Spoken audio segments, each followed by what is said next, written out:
Hi everyone. Today I'd like to talk about what I think is the root cause of so many of our social, national, political, even individual problems in Kenya. And this is materialism. Just this morning, a friend of mine was talking on a radio show about problems with our education system. And she kept going on and on about philosophical problems as she sees them. And the interviewers kept asking her about the material perspective, material solutions, and this sort of underscores our problem as a nation. Kenya, we are too materialist, and just to break this down, materialism is not the simple thing we think it is. It is the inability to see beyond oneself, the inability to see things philosophically. And an example is a simple example is this. I've long been baffled by the diminishing tree cover around Nairobi and the relentless destructions of trees in the city. And I asked someone in the know about why this unnecessary destruction goes on. And I was shocked when he told me that a lot of trees are destroyed because it's the easiest contract you can give someone if you want to give a financial handout. And because you don't need, he told me you don't need any qualification to cut down a tree. Um, you don't need any special skills or engineering skills, etc. You only need the permit and the power saw or whatever equipment, and then it can be done instantly because it can be passed through the emergency channels by saying that tree is dangerously overhanging a road or something, because you realize all the trees that are being cut down are near roads. You'd say it's dangerously overhanging a road and you need to go because it will fall and crash on some car or something. And simple as that, the tree goes. And if you look at an example like the famous fig tree in Westlands that was to be cut down when they were building the expressway, there was a hue and cry, and it wasn't cut down. The expressway got built exactly as planned, and that tree is still standing today. It wasn't obstructing anything, but someone needed that small financial handout. That's just one example. The other thing is even our political processes. Um, Political party discipline is something of an ongoing joke in Kenya. But the only way this semblance is enforced by party leaders is through parliamentary committees. In that, any member who doesn't toe the party line gets removed from parliamentary committees. And I used to wonder, like, who cares if you have your principle? Why should a committee seat have any hold on you? And then I was later told that it's because of the sitting allowances that people on these committees are paid heavily over and above their very generous parliamentary salaries. Not to mention they have trips abroad with these committees to go and benchmark in one place, some place or the other. And this is such a basic. It's our even our highest organs in this country are driven by the most base instincts. The goings on there are driven by physiological needs. I mean, there's an ongoing case right now where a senator, Gloria Orwoba, is under suspension for making some allegations of sexual harassment or inappropriate behavior by officials in the house. She didn't substantiate them, so I'm not sure if it's true or not. But the allegations were based on allowances and travel and per diems. And really, it's a very alarming sort of indictment of the quality we have as a people, that people who have so much and are so high up there still cannot get away from their base instinct, very basic physiological instinct. And And this is one of the most harmful things about materialism. It eliminates seasons from our lives. Our lives should have seasons. There are seasons when you're running around after this, that, the other. There are seasons when you become mature, you become a parent. There's even economic seasons. There are seasons when one is sort of comfortable economically, some even very wealthy, and now stop chasing every little penny here and there. But our materialism has completely eliminated these seasons. I don't need to name any of them, but we all know of very, very old politicians who keep chasing bits of land, bits of money, parliamentary seats, even into the detriment of their health. Same thing with even government officials. This is why we don't have these seasons. And if we look at materialism, it is the reason why very few of us actually know why we do what we do.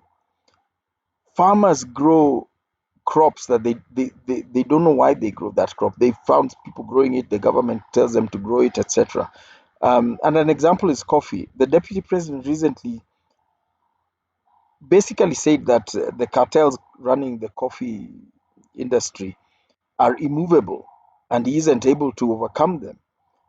And obviously, that's very disappointing to farmers. But from the individual level of the farmer, you must ask yourself that why does the deputy president's effort, success or failure, determine what I do? I mean, why do you grow coffee? Um, Coffee grows in very fertile and moist areas. I can name 10 or 20 food crops, very profitable, very nutritious, and very easy to grow that can grow in these areas where coffee grows.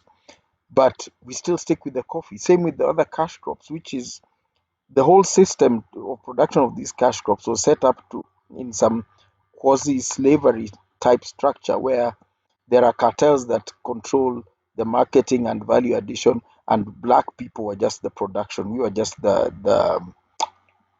elbow grease, if you can call it, or the labor. And we were never meant to get wealthy from growing these cash crops. The brokers were meant to get wealthy, and our country would earn some foreign exchange, etc. But we very rarely think like that. So we are growing coffee, tea, even flowers for export on fertile lands, while our government imports foodstuffs for people to eat. That's materialism for you, because we don't think about why we are doing what we are doing.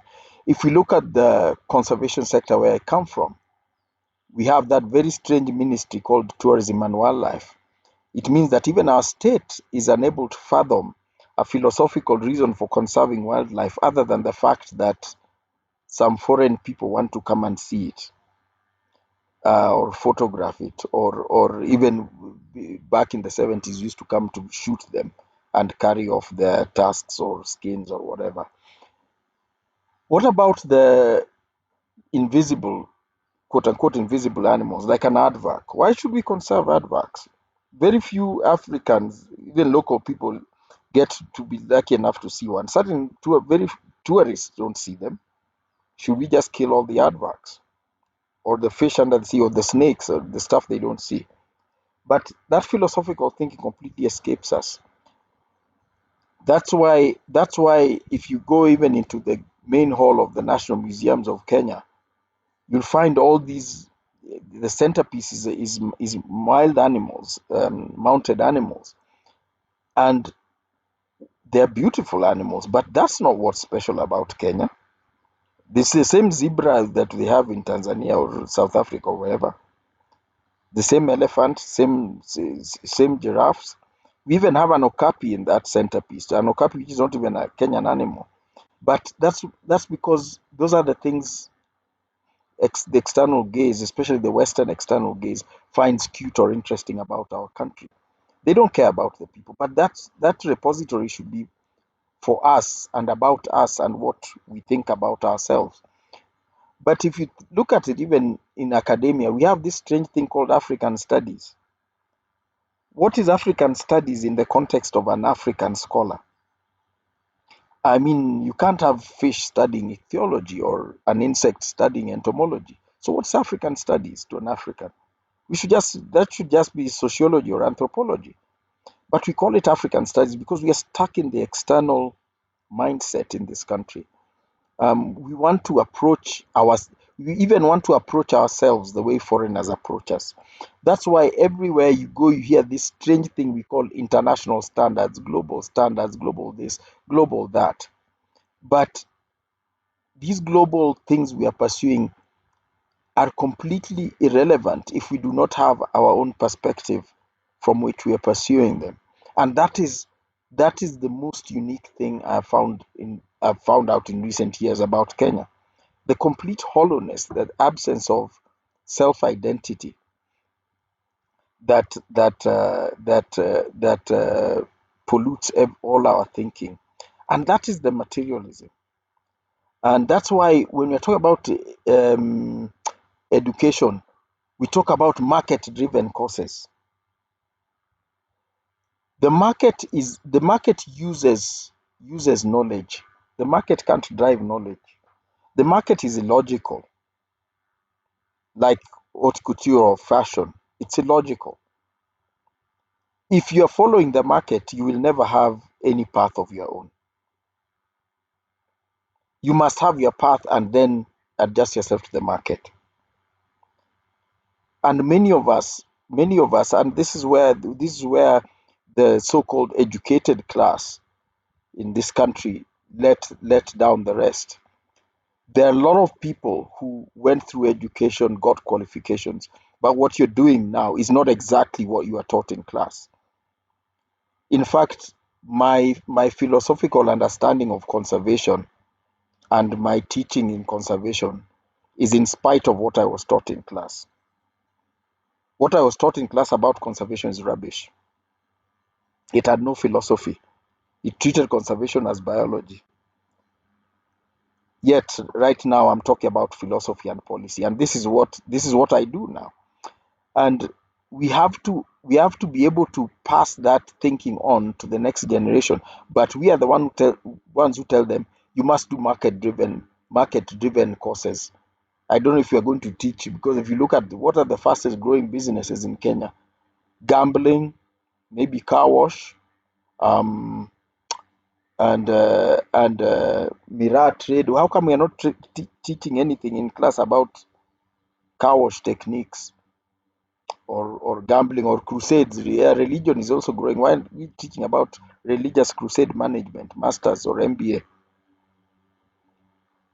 Because these are just things that happen around us. We can't follow them. These are trends that happen around us.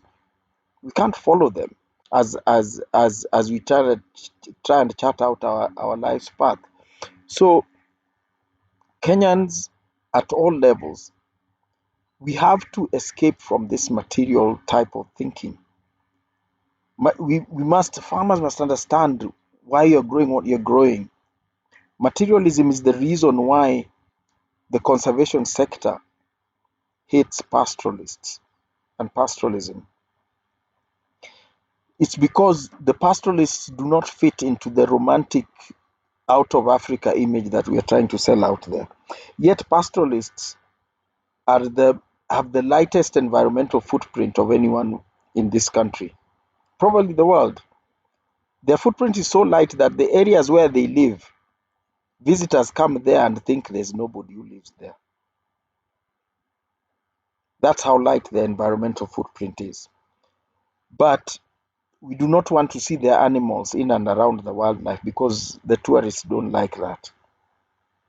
I've said this over and over again. If you don't want to see Samburu goats and camels and cows, then don't come to Samburu.